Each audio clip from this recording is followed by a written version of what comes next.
Olá pessoal, sejam bem-vindos à nossa sexta aula de Estatística Aplicada.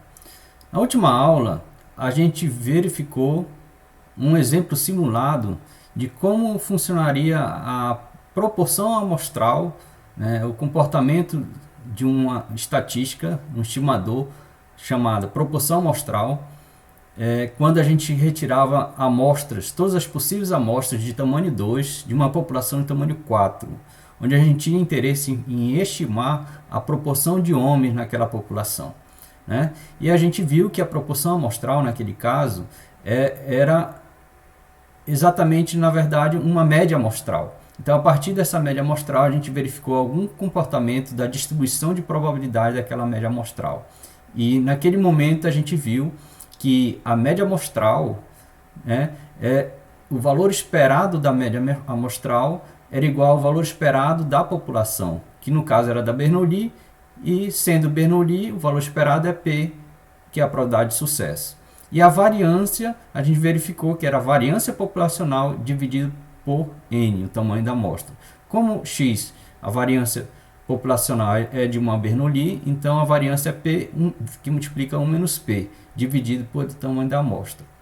Isso daí seria a variância da proporção amostral. E naquele exemplo a gente perguntou, esse resultado foi do acaso? Foi uma coincidência? E a resposta é não. Então, a partir daí, a gente vai estudar hoje a distribuição amostral da média, né, para um caso geral e não para o caso da proporção amostral. Bom, para isso a gente vai rever alguns conceitos de parâmetro estatístico, estimador e estimativa.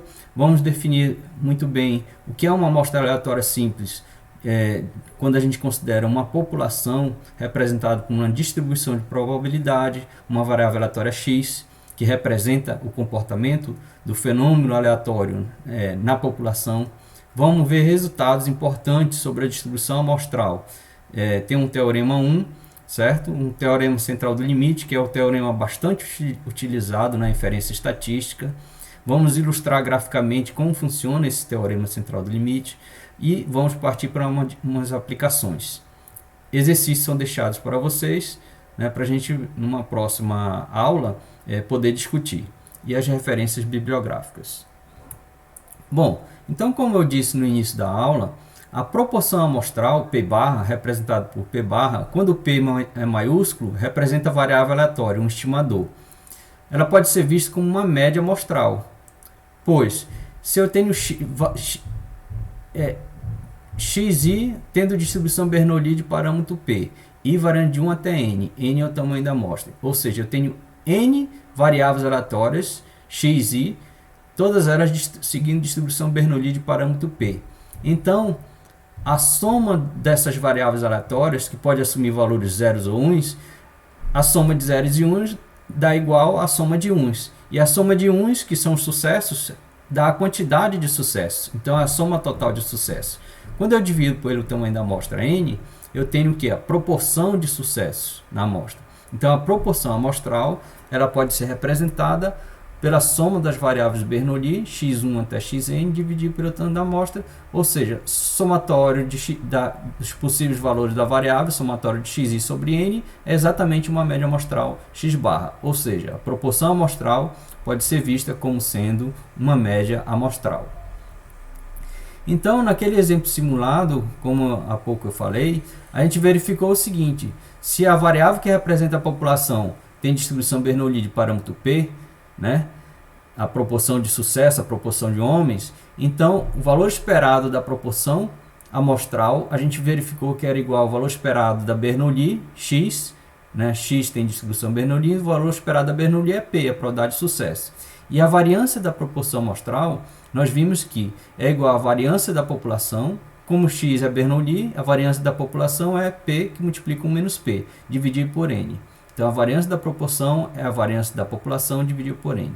E como já foi comentado, esse resultado não é do acaso. É um resultado que tem, pode ser demonstrado matematicamente, estatisticamente falando. Então, parâmetro a gente já vem falando desde o início da nossa disciplina, na primeira aula, a gente verificou que parâmetro nada mais é que uma medida numérica que descreve uma característica da população, então, através de um censo. Por exemplo, o valor esperado ou média de x, onde x é a variável populacional, o valor esperado x igual a μ, é um parâmetro. E a variância de x, a variabilidade dos dados em torno da média populacional é igual a σ2. A gente representa por σ2. Estatística também é uma característica numérica, só que associada à amostra. Ou seja, por exemplo, a média amostral x barra, a variância amostral S2, tudo letra maiúscula porque representa variáveis aleatórias. Proporção amostral P barra, né? Então, parâmetro não apresenta incerteza sobre seu real valor. Já a estatística pode apresentar diferentes valores se obtidos a partir de diversas amostras. Foi como a gente viu naquele exemplo simulado da proporção de homens. Nós obtivemos 16 amostras, todas elas resultando em valores não necessariamente iguais. Teve uma amostra com 0% de homens, 50% de homens e 100% de homens, porque foram amostras distintas, geram valores distintos. E todas elas com igual probabilidade de ocorrência, porque a amostra foi aleatória simples. É uma característica de amostras aleatórias simples. Então, estatística é vista como uma variável aleatória, ou seja, uma função de variáveis aleatórias provenientes de uma amostra, porque geralmente a amostra é aleatória. O estimador nada mais é do que uma estatística também, é uma função dos dados amostrais, porém é particularmente utilizada para estimar ou inferir um valor do parâmetro, né? É utilizada para fazer afirmações sobre o valor de um parâmetro, que geralmente é desconhecido. Exemplo, média amostral x barra é geralmente utilizada para estimar, fazer inferência sobre a média populacional μ. Variância amostral S2 geralmente é utilizada para fazer inferência sobre a variância populacional σ2. Então, para μ e σ2, respectivamente. Estimativa é um valor numérico observado de um estimador. Ou seja, nós temos o estimador, é uma variável aleatória. Quando ele assume um valor particular, depois que a gente coleta a amostra, então ele assume um número fixo observado pelo estimador de uma particular amostra. Então, por exemplo, a média amostral assume um valor x barra, este x minúsculo, para representar que já é um número observado da amostra. Variância S2,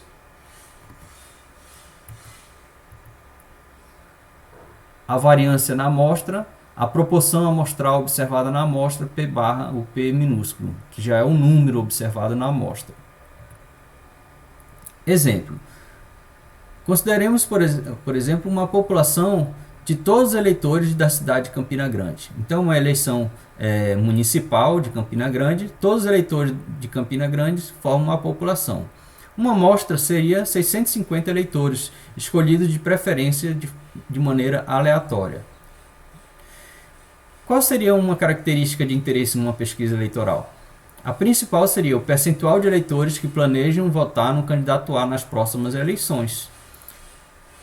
O que seria um parâmetro nesse problema? O parâmetro seria um P, percentual de eleitores que planejam votar no candidato A nas próximas eleições. Geralmente ele é desconhecido, nós precisamos de um estimador, uma estatística para fazer inferência sobre a proporção populacional. Então, a P barra, maiúsculo porque é a variável aleatória, estatística ou estimador, proporção amostral de eleitores que planejam votar num candidato A nas próximas eleições. E uma estimativa, um valor particular da proporção amostral. É a proporção amostral observada numa pesquisa particular. Por exemplo, proporção amostral igual a 40%. Ou seja, 40% dos eleitores pretendem votar no candidato. Isso é um número observado e fixo, já coletado após realizar a pesquisa. Então, é uma estimativa. Outro exemplo. Um problema, uma pesquisa onde estamos interessados em todos os automóveis ou no milho produzidos em 1995. Quem poderia ser uma amostra? Alguns automóveis Uno Mille produzidos em 1995. qual poderia ser característica de interesse? Poderíamos estar interessados, por exemplo, no número de defeitos apresentados nos 3 primeiros meses de uso, né? E a quilometragem nos 3 primeiros meses de uso. Então, uma possível relação entre essas duas variáveis, né, a gente poderia estar interessado. Qual seria o número de defeitos durante 3 meses de uso? Então, qual a relação do número de defeitos, né, com a quilometragem? Nós imaginamos que quanto maior a quilometragem, maior o número de defeitos. Então, qual a relação, a associação entre essas duas variáveis? Número de defeitos e quilometragem. Então, um possível parâmetro, uma característica numérica da população. Olá pessoal, peço desculpas que a minha câmera caiu, né? Isso acontece, ok? Vou só aqui verificar se está gravando conforme o desejado. Ok, então, voltando aqui, o parâmetro poderia ser a associação entre a quilometragem do carro e o número de defeitos, tá? E o estimador seria uma associação amostral entre o número de defeitos e a quilometragem do carro. E a estimativa seria depois de fazer uma pesquisa e verificar a partir dos dados qual a associação entre número de defeitos e quilometragem. Então, por exemplo, fez a pesquisa e a gente observou que 85% é a intensidade de associação linear entre quilometragem e número de defeitos. Ou seja, na medida que isso é uma associação positiva, na medida que aumenta a quilometragem, aumenta também o número de defeitos. Porque a associação ela dá uma ideia, uma medida entre menos 1 e 1, ou menos 100% a 100%, de forma negativa até positiva, 85% é muito próximo de um valor positivo, 100%. E aí seria uma associação forte entre número de defeitos e quilometragem. Então, vamos ver agora um conceito que devemos ter em mente sobre a amostra aleatória simples. Em geral, é desejável a gente fazer uma amostra aleatória numa pesquisa. Por quê? Devido à simplicidade técnica para se fazer inferência estatística, é bastante utilizada nos resultados para se realizar inferência estatística, e a compatibilidade com diversas situações práticas, e serve como base para outros procedimentos amostrais. Então, a principal técnica de amostragem utilizada na ciência estatística é a amostragem aleatória simples. Os principais resultados são demonstrados a partir dessa amostra, dessa suposição de a gente obter uma amostra aleatória simples da população. Então, cada elemento nessa amostra, cada elemento da população tem a mesma probabilidade de pertencer à amostra. Ok? Essa é a principal característica de uma amostra aleatória simples. E isso ocorre quando a população é finita e a seleção dos elementos populacionais for com reposição, ou quando é sem reposição, mas o tamanho populacional em não, né, é relativamente grande com relação ao tamanho da amostra N. Então, aquelas populações muito grandes, consideradas finitas, pode ser aquelas finitas, porém muito grande, é considerada infinita em termos práticos. Então, e mesmo a amostra sendo sem reposição, quando você retira um elemento e não repõe, como a população é muito grande, o próximo elemento tem praticamente a mesma probabilidade do primeiro elemento pertencer à amostra, porque a população é muito grande. Então, um dentre milhares não tem muita influência na probabilidade desse elemento ser selecionado. Então, a amostra aleatória simples, no caso de uma variável aleatória, a ideia é que, num problema de inferência, a gente procura representar o comportamento da população, o fenômeno a ser estudado da população, por uma variável aleatória x. E a partir dessa variável aleatória x, que representa a população, ela tem uma certa distribuição de probabilidade, né? Alguns parâmetros que são necessários para se calcular probabilidades sobre essa distribuição, né? Então, a ideia é que a gente retire uma amostra aleatória simples dessa população. Ou seja, de uma variável aleatória x, retirar uma amostra aleatória. Então, tem-se uma amostra aleatória simples, ela gera uma amostra com as seguintes características, quando a gente tem essa amostra aleatória simples. Então, variáveis aleatórias x1, x2, xn, no caso do exemplo simulado da proporção de homens, nós tínhamos x1 e x2, onde x1 era uma primeira pessoa selecionada na amostra e x2 a segunda pessoa selecionada na amostra. E x1 era Bernoulli, x2 também, com todas as duas com parâmetro P independentes. E a partir daí a gente construiu a distribuição amostral da proporção. Então, agora a gente tem N variáveis aleatórias. Elas constituem uma amostra aleatória simples, de tamanho N, ou simplesmente amostra aleatória, de uma variável aleatória x, onde x representa a distribuição de probabilidade da população, quando satisfazem as seguintes condições. As variáveis aleatórias x1 até xn são independentes e cada uma das variáveis aleatórias xi, de 1 até n, tem a mesma distribuição de probabilidade da variável aleatória x, que é da população. Foi o caso do nosso exemplo simulado. X tinha a variável Bernoulli, x1, x2, também distribuição Bernoulli com parâmetro P e independentes. Então a gente tinha uma amostra aleatória naquele exemplo simulado. E aqui a gente está generalizando para N variáveis. Elas formam uma amostra aleatória se são independentes entre si e têm a mesma distribuição da variável aleatória x, que representa o comportamento da população. Então, distribuição amostral. Dada uma amostra aleatória x1 até xn, vemos que o valor particular de qualquer função dessa amostra, ou seja, uma estatística uma função da amostra é uma estatística, ela é uma variável aleatória, uma vez que depende dos valores amostrais que são aleatórios. Função de variáveis aleatórias também é uma variável aleatória. Então a estatística, a estatística de distribuição uma função da amostra também é variável aleatória. Assim é possível que a distribuição amostral de certas características nos informe algumas propriedades que são bastante úteis para a tarefa de estimar os parâmetros da população. Se eu tenho uma estatística, e eu conheço a distribuição amostral dela, ou seja, a distribuição de probabilidades da estatística, que provém de uma amostra, obviamente, então, se eu consigo compreender o comportamento da distribuição de probabilidade dessa estatística, eu posso utilizar esse comportamento, essas informações, para fazer inferências sobre o parâmetro, a característica populacional que eu pretendo estudar. Então, este é um dos principais objetivos da inferência estatística.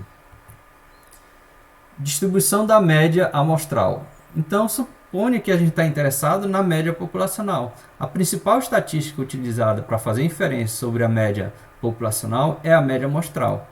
Tá? Então, o estimador x-barra, tá? É uma estatística, um estimador x-barra, para fazer inferência, estimar ou testar a hipótese sobre a média populacional μ, que é o parâmetro. A partir de agora, apresentamos alguns resultados ou propriedades da distribuição amostral da estatística média amostral, estatística ou estimador, média amostral. Posteriormente, apresentamos algumas aplicações usando a distribuição amostral da média. Então, o primeiro resultado diz o seguinte, que não é novidade mais para a gente. Seja x uma variável aleatória que representa a população, com média esperança de x igual a μ e variância de x igual a σ2. E seja x1 até xn uma amostra aleatória simples de x, ou seja, x1 até xn são independentes entre si e têm a mesma distribuição de probabilidade da variável aleatória populacional x. Então, acontece que o valor esperado da média amostral, que é uma função dessa amostra aleatória simples, o valor esperado de x-barra é igual a μ de x-barra. μ de x-barra é a anotação para a média da média amostral. O valor esperado da média amostral vai ser igual à esperança ao valor esperado de x, onde x é a variável populacional. Então, a esperança da população, esperança da média amostral é igual à esperança da população, que é igual a μ. E a variância da média amostral, denotado por σ2 subíndice x-barra, variância da média amostral, é igual à variância da população, que x é da população, a variável da população, dividido pelo tamanho da amostra n. Então, variância da média amostral é σ2 dividido por n. σ2 é a variância da população sobre n. É a variância da média amostral. E o desvio padrão da média amostral é a raiz da variância, né? A raiz da variância é o desvio padrão. E quando a gente tem o desvio padrão da estatística média amostral, a gente fala que a gente tem denotado, a notação, denominação é erro padrão da média. Tá?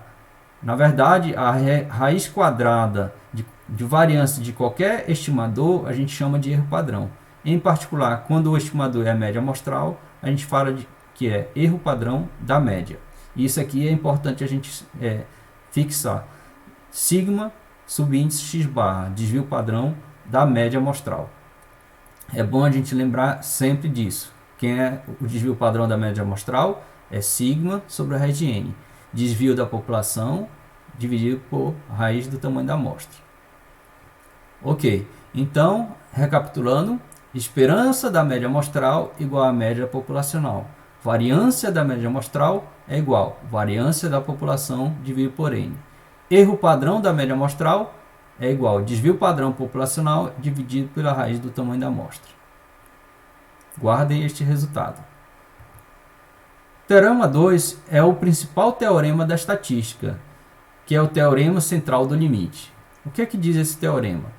Para amostras aleatórias simples, veja que aqui a amostra é aleatória simples, tá? x1 até xn, retirada de uma população onde a média é a esperança de x igual a μ e a variância de x é igual a σ2, onde σ2 é finita, a distribuição amostral da média x barra aproxima-se para n grande, ou seja, tamanho de amostra grande, de uma distribuição normal com média μ e variância σ2 sobre n.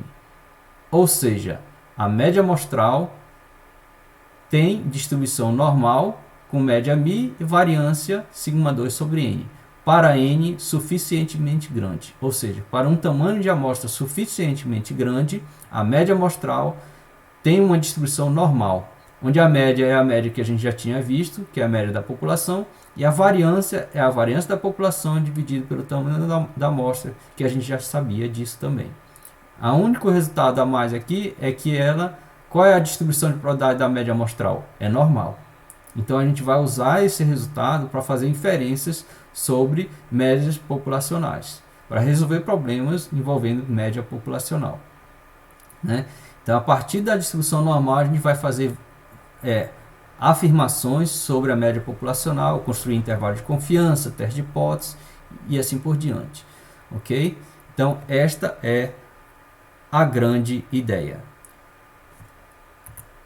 Observação: se a distribuição populacional for representada por uma distribuição normal, ou seja, se x tem distribuição normal com média μ σ2, ou seja, a população já tem distribuição normal, a distribuição será exata, né?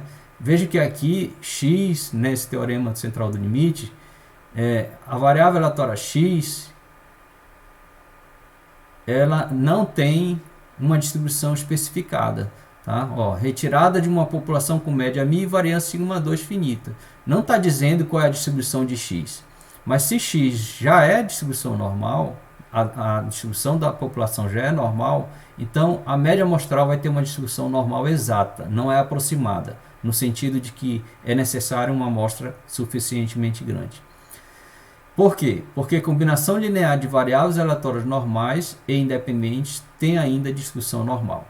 A média é a soma de variáveis x1 até xn dividido por n. Isso é uma combinação linear. Como cada xi são variáveis independentes e já são normais, então combinação linear de normais independentes também tem distribuição normal. Ou seja, x barra tem distribuição normal com média μ, variância σ2 sobre n de forma exata.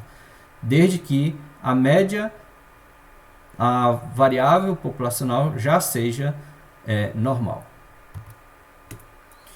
Ok, um corolário diz o seguinte, se x barra tem distribuição normal, com média μ e variância σ2, quando a gente pega a média, a variável que tem distribuição normal, subtrai da média e divide pelo desvio padrão, ou erro padrão, no caso de desvio padrão de uma estatística, no caso média amostral, eu pego a variável normal menos a média dividido pelo desvio padrão, então eu estou padronizando a minha variável normal.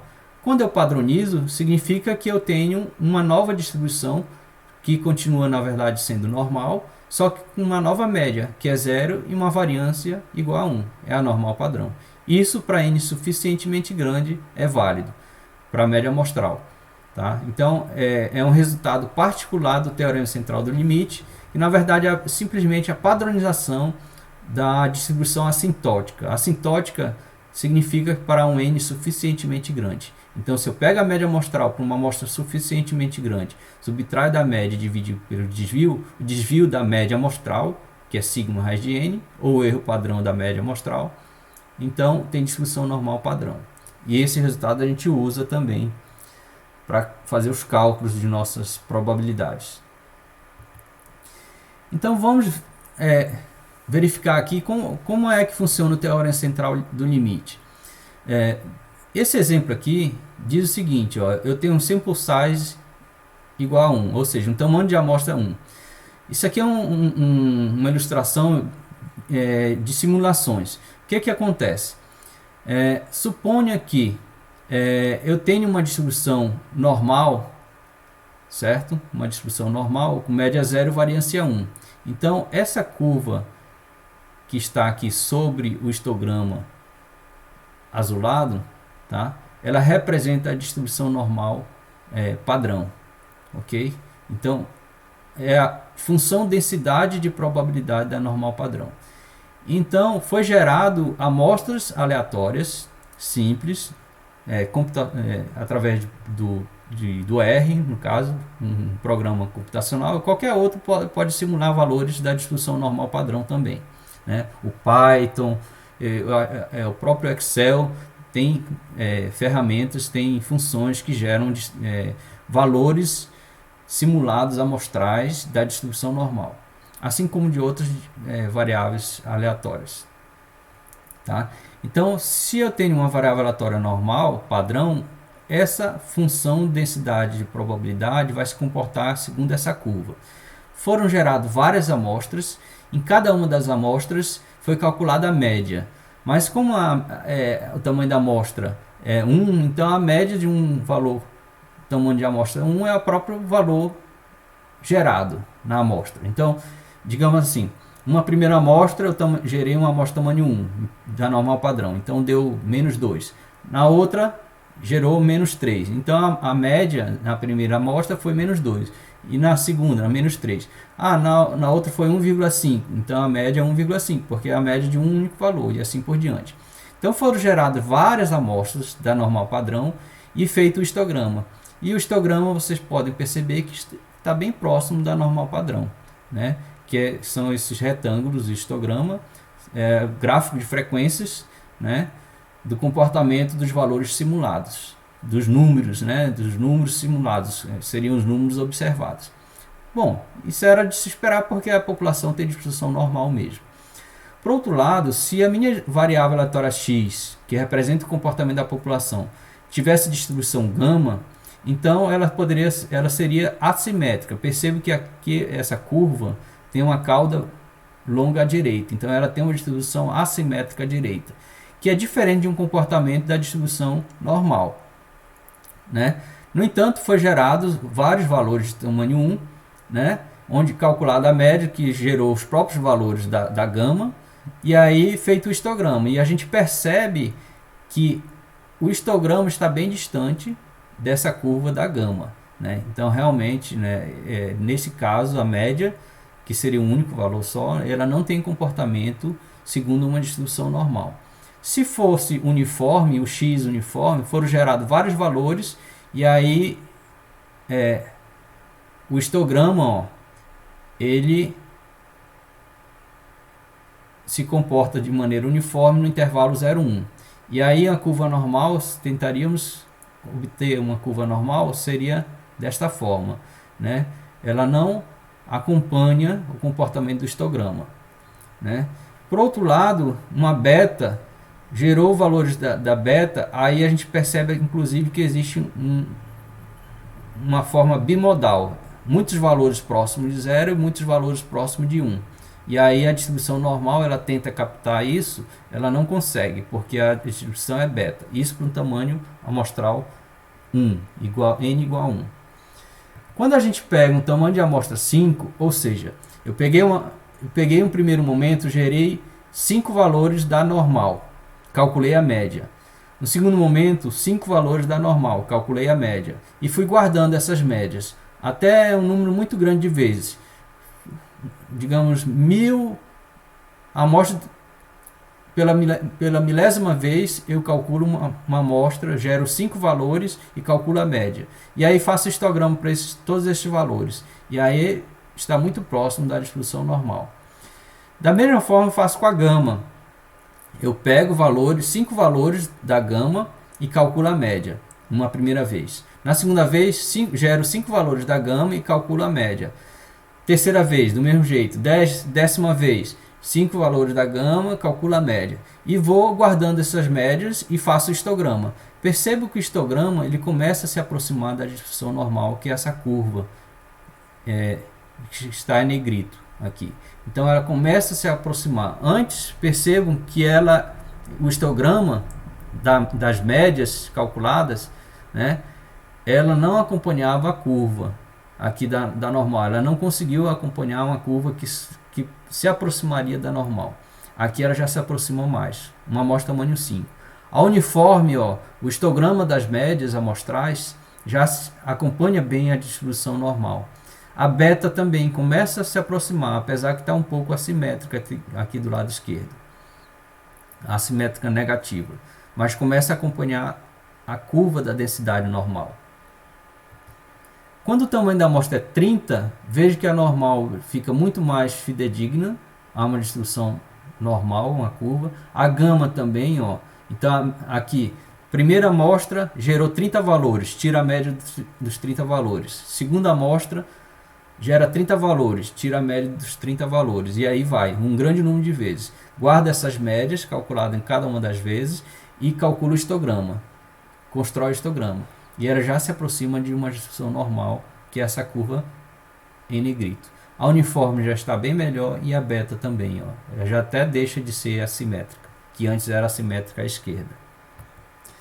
Quando a amostra de tamanho 100, a normal é perfeitamente normal. A gama, as amostras de tamanho 100 da gama, o histograma da média já gerou muito próximo da normal, a uniforme muito mais também e a beta também. Então, quanto maior o tamanho das amostras em cada momento, calculada a média, o comportamento do histograma das médias se aproxima da distribuição normal. É assim que funciona o teorema central do limite. Aqui que nós temos no livro do Busabe, né? Aqui uma população uniforme. A amostra tamanho 2, olha, já começa a ficar simétrica o histograma das médias. Tamanho 5 já bem próximo mesmo, muito próximo da normal. A amostra tamanho 25 já está perfeita na aproximação da normal. Perceba que a população uniforme ela é simétrica em torno da média. Então essa aproximação para tamanho 25 é perfeita a aproximação da normal das médias. Aqui a assimétrica à direita, essa população. Tamanho 2 continua assimétrica, o histograma das médias. Tamanho 10 começa a se aproximar da normal. Tamanho 30 é que melhora. Então, quanto mais assimétrica, mais o tamanho da amostra é necessário ser maior. Aqui, um pouco assimétrica à direita, mais o tamanho 3 já melhora, 5 e 10. 10 já está uma boa aproximação. Amostras gerando médias para a amostra de tamanho 10 já tem uma boa aproximação da normal. Aqui é uma população bimodal, veja só, bimodal. A normal não é bimodal. Tamanho 5, 15 e 25, mas com o tamanho 25 já é uma boa aproximação para a normal. Um critério prático e que funciona bem o que é um tamanho de amostra grande, suficientemente grande? A partir de 25, 30 já é considerado um tamanho de amostra razoável para uma boa aproximação da média amostral pela distribuição normal. Uma aplicação. Vamos considerar um problema relacionado à regulação quanto ao peso de uma máquina de encher pacotes de café. Tá? Então a gente tem uma máquina de encher pacotes de café e a gente vai querer estar preocupado com o peso com que esses pacotes estão sendo enchidos. Então a gente pode considerar uma variável aleatória x para representar o comportamento dos pesos na população, onde x é o peso que a máquina enche os pacotes de café na população da máquina, né, para regular a máquina. Desse modo, a gente pode considerar μ como sendo o peso médio dos pacotes, um parâmetro, e σ2 a variância dos pesos, né, da distribuição dos pesos, que indica o quanto o peso de diversos pacotes se distancia do peso médio.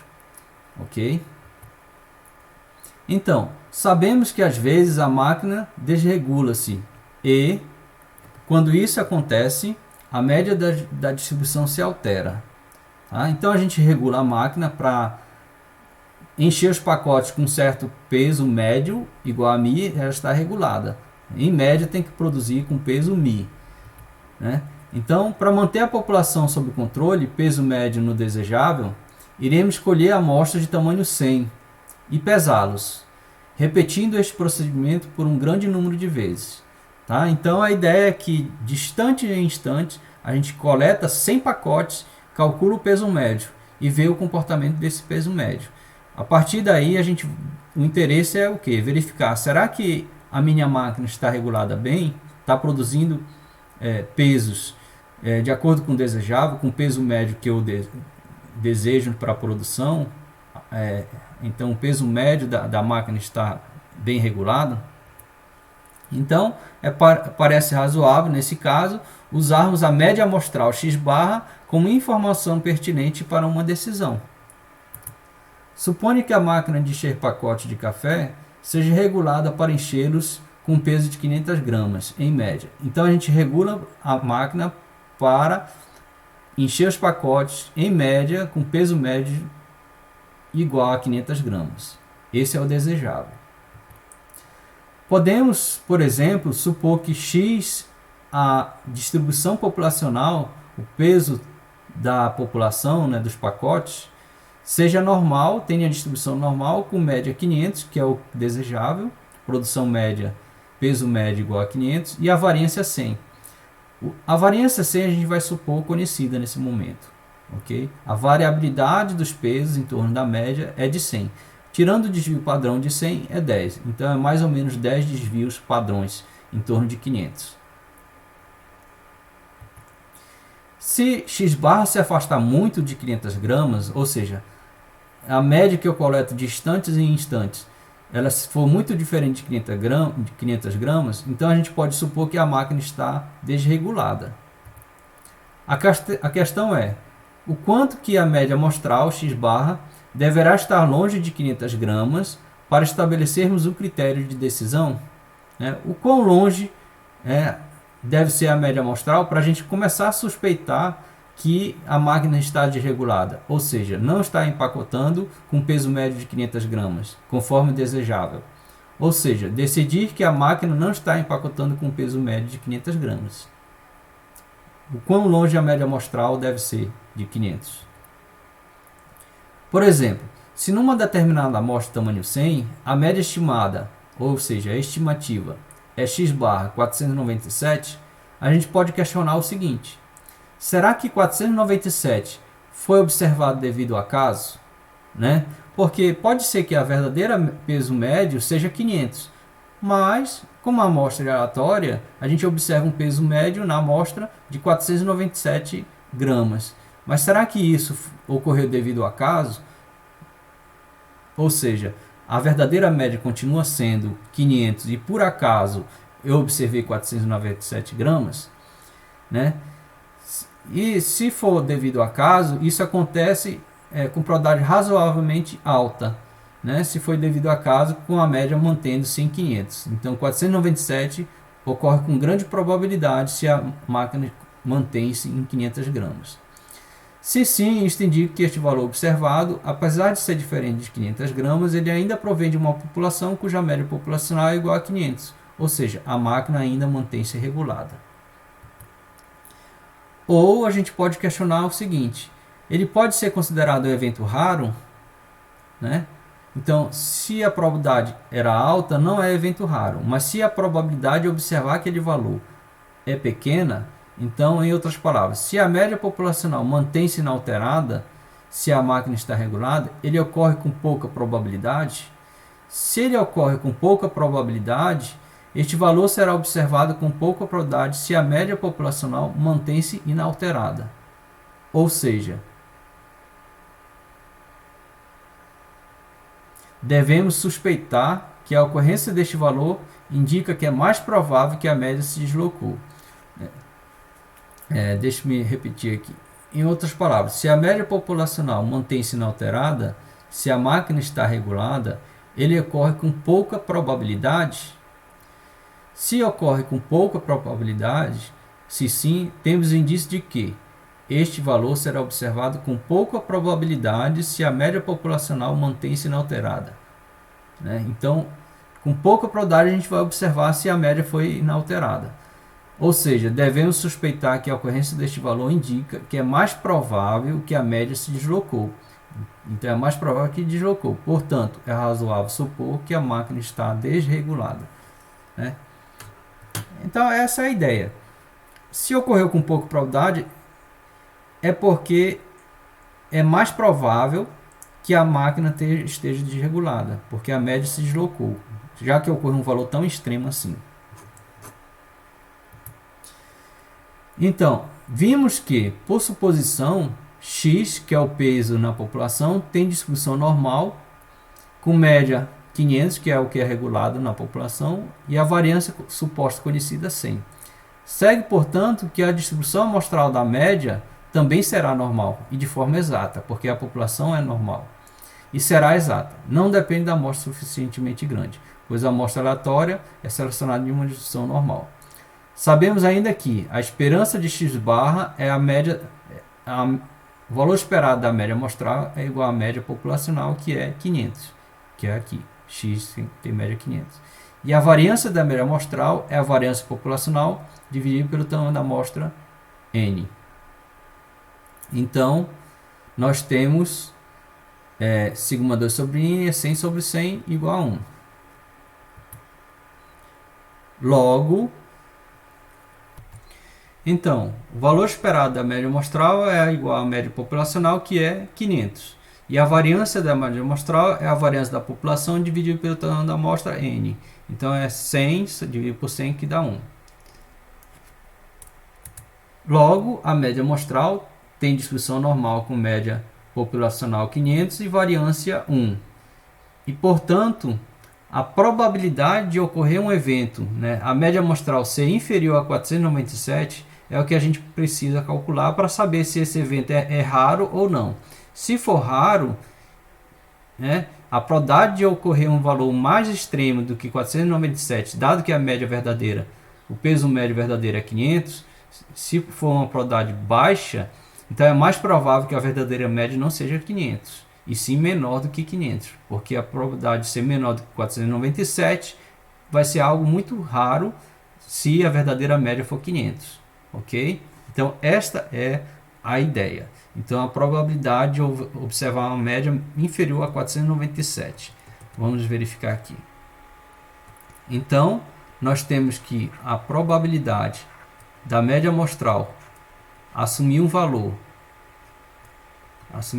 menor do que 497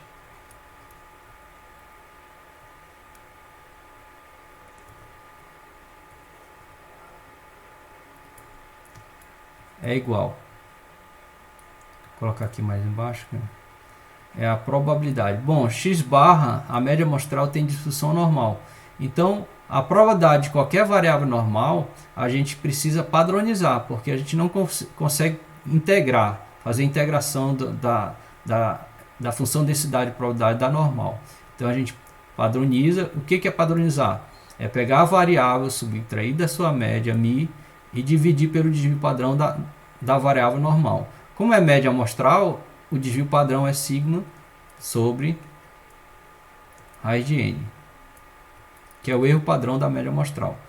ser menor, isso aqui é a variável aleatória, ser menor do que 497 menos a média, que é da população, que é 500,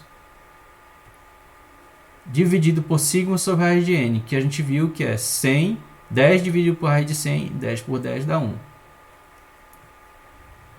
Então, isso aqui é igual a probabilidade x barra menos mi sigma raiz de n é a variável aleatória normal padrão, z, menor do que 497 menos 500 menos 3.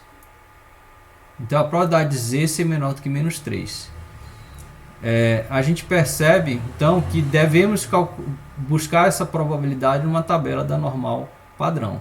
A ideia, eu vou usar uma tabela que é a probabilidade acumulada. Nós temos uma normal padrão, o 0 está aqui e o menos 3 está aqui. Menos 3. A probabilidade de z da normal padrão assumir valores menores do que menos 3. Seria esse intervalo aqui, menor do que menos 3. E a probabilidade é essa área aqui. Essa probabilidade aqui corresponde a essa área aqui. A área sob a curva no intervalo menos infinito a menos 3. Menos infinito a menos 3. Então é essa área. E é essa área que a gente vai procurar na tabela normal padrão. Ok? Então eu tenho uma tabela que eu vou deixar disponível para vocês. Aqui essa tabela é a probabilidade da variável normal padrão assumir valor menor do que um ponto, um quantio zzinho. Tá? Então essa tabela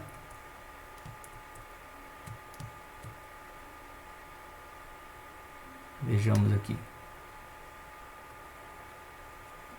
Essa tabela vai dar a probabilidade, ó, a probabilidade de z, essa aqui é uma normal com média zero, esse z no nosso exemplo é negativo, então vem aqui do menos z.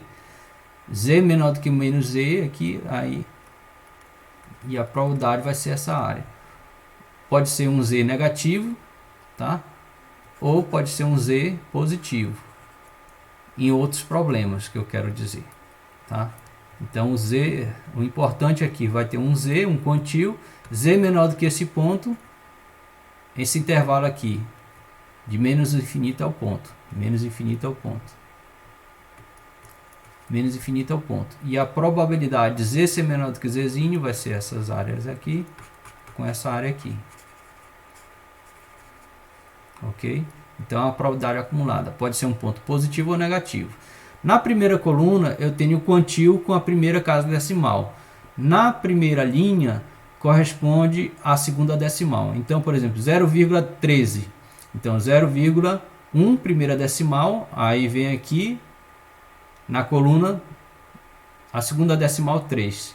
Então 0,13 seria a probabilidade de z ser menor do que 0,013, seria 0,5517. O 3 da segunda decimal na primeira linha e o 1 na primeira decimal na primeira coluna.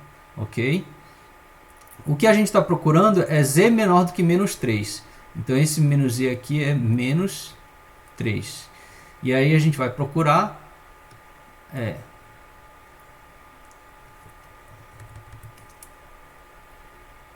deixa eu ver aqui.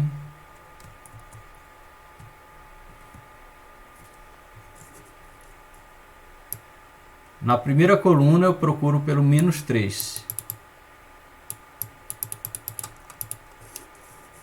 Menos 3. E a primeira coluna é menos 3. Aqui está. Menos 3.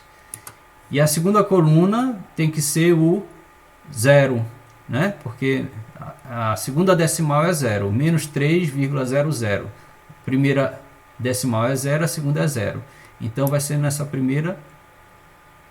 segunda coluna aqui, 0,0013, porque lá em cima corresponde à segunda decimal é 0. Então, menos 3,00 é 0,0013. Então, a probabilidade de Z ser menor do que menos 3, 0,0013. Isso corresponde a 0,13%.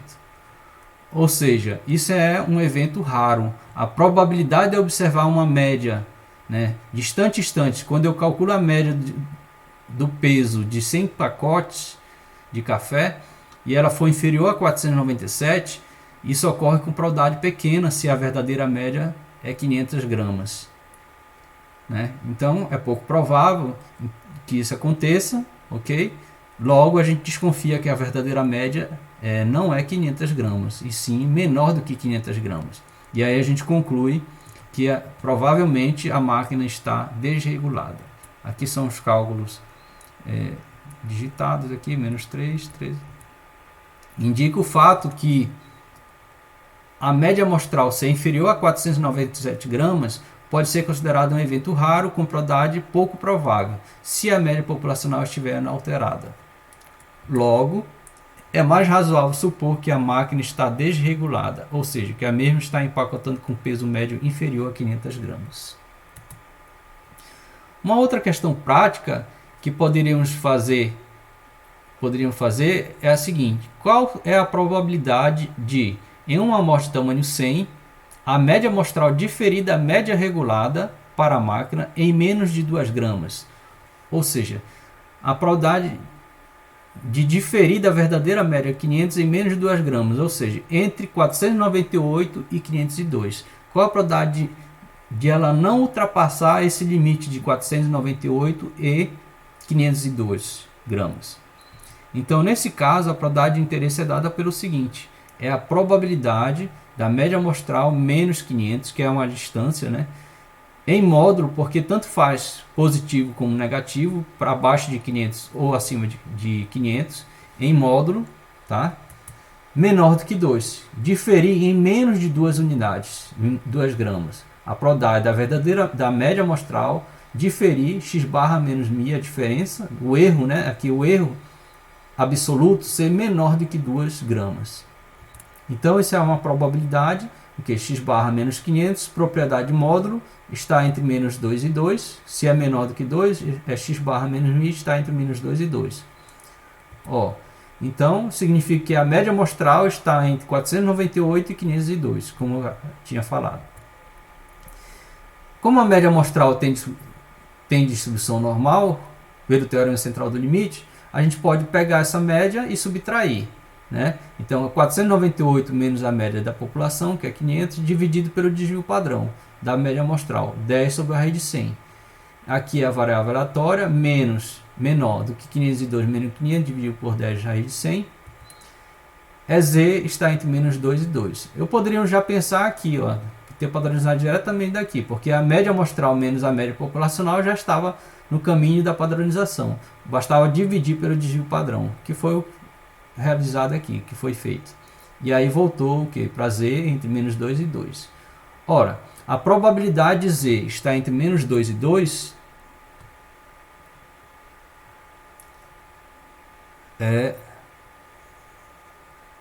para poder usar a tabela,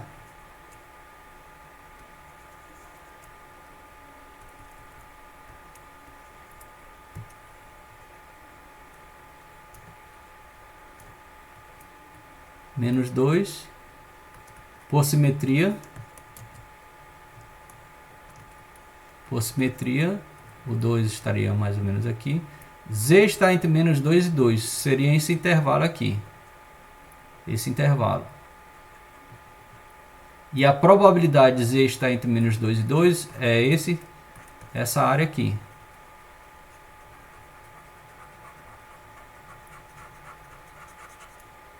Esta área. Então, para usar a tabela que eu adotei, eu vou calcular a probabilidade menor do que 2 menos a probabilidade menor do que menos 2.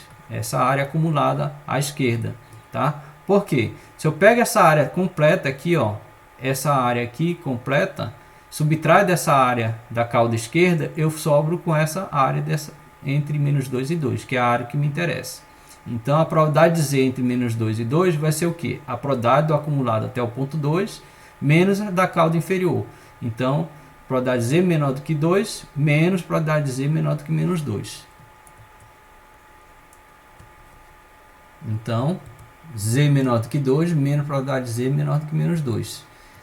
E aí, vamos à tabela. Z menor do que 2. Eu vou na parte positiva da tabela. Aqui está o 2. 2.0, primeira decimal é 0. Segunda decimal é 0, então vai ser essa primeira coluna aqui. 2.00. É 09772. É a primeira, na primeira linha está o 0, a segunda decimal é 0. E a probabilidade Z menor do que 2, então é 09772. 09772 menos a probabilidade de Z menor do que menos 2. A gente vai para o lado, para a parte negativa. Aqui está menos 2, primeira decimal 0, segunda decimal vai ser nessa primeira coluna aqui. Lá em cima tem o 0. Então é 0,0228. 0228. Então 9772 menos 0228. Que é igual a 0,9444. Aproximadamente 95%. Ou seja, se a máquina está funcionando de forma regulada, ou seja, a média aqui é 500 gramas. Aqui tem um pequeno erro. 500 gramas, dificilmente 100 pacotes terão uma média fora do intervalo 498,502. Porque com probabilidade de 95% das vezes, né, a média, o peso médio, ele vai cair entre 498 e 502. E 95% das vezes a média vai cair aí, nesse intervalo. Então essa já é uma ideia de fazer inferência com intervalo de confiança. Se o peso cair fora desse intervalo, ele tem uma chance de 5% de cair fora do intervalo 498 e 502. Então é pouco razoável que isso aconteça se a máquina está regulada em 500 gramas. Né? Então, se ocorrer fora, é um evento raro e é mais razoável que a verdadeira peso de empacotamento seja diferente de 500 gramas. Aqui tem o exercício 1, certo? Fica para vocês fazerem, tá? Numa próxima aula, uma aula de exercício, a gente discute, mas fica para vocês fazerem. Na verdade, é valendo nota esse exercício 1. Esse exercício 2 também, vocês leiam, procurem fazer, certo? Para a gente tirar dúvidas, mas já vai ser valendo nota esse exercício 1, exercício 2. É uma lista que eu estou preparando para vocês, tá certo? Só sobre distribuição amostral da média, ok? Então é isso, pessoal. Obrigado pela atenção.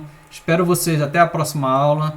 E estou preparando a lista de exercícios o mais prático possível sobre distribuição amostral da média usando a distribuição normal. Faça uma revisão sobre distribuição normal, tá? Que aí a gente consegue resolver vários problemas práticos aí, ok? Um grande abraço, pessoal. Tchau, tchau.